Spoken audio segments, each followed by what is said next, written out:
like worth $3 billion 12 years ago, and then went to $600 billion. If you ask me, Apple Computer is going to $2,000 a share, right? I mean, I'd be very, very long that company.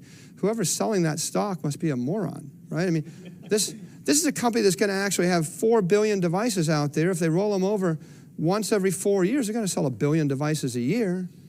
And the thing that people they don't get, right? You either get it or you don't get it. I'm going to come back to your PC question. I know a lot about PCs. I bought 10,000, 20,000 PCs in my life. I got 3,000 sitting underneath my desks.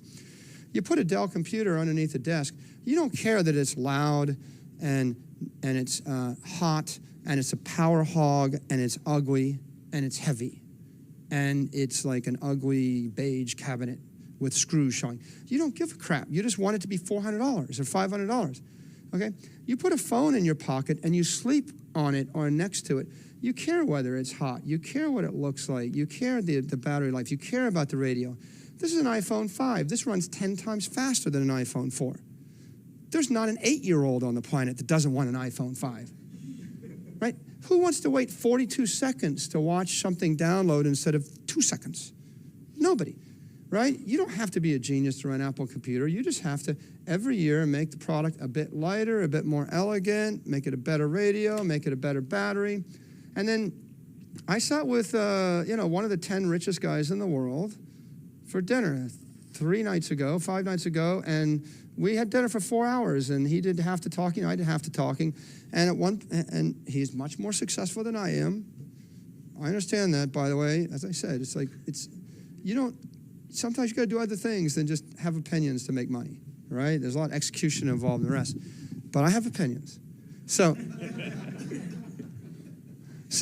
he said to me, Apple Computer, can these guys hold their prices? Aren't they going to follow the model of the PC industry? And aren't their prices going to taper down? Their 40% margins going to become 30 and 35 and 20? And it's another example of people just know enough to hurt themselves, right? If you're going to know a subject, you better know the subject, because being like a dilettante and knowing part of the subject is just enough to hurt yourself somehow.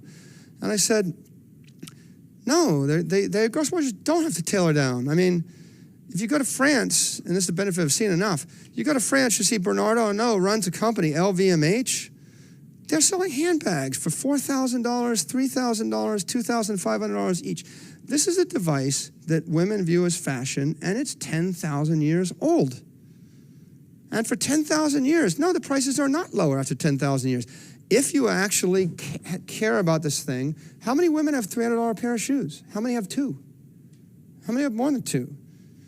Right? The truth of the matter is when the technology goes from being a utilitarian vocational brick that I put under my desk, no one gives a crap about that, to being a piece of clothing, right? A fashion statement, extension of your personality, a piece of jewelry.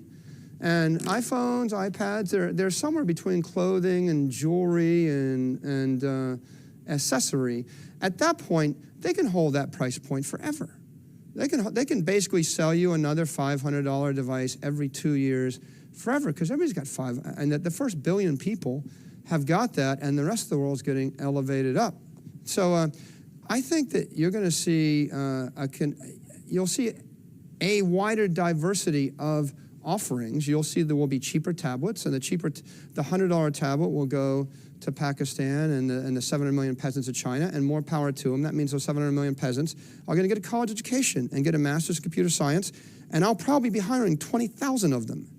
And I'll pay them $5,000 a year, which would be 5 times more than $1,000 a year, and then I'll pay them $10,000 a year, and the entire society will go from 2 billion to 3 billion to 5 billion white-collar workers, and as their discretionary income increases, they're going to buy more and more expensive things. And anybody sitting in the middle of that, controlling the software application networks that have all the asset value in them, those companies are going to benefit in a marvelous fashion.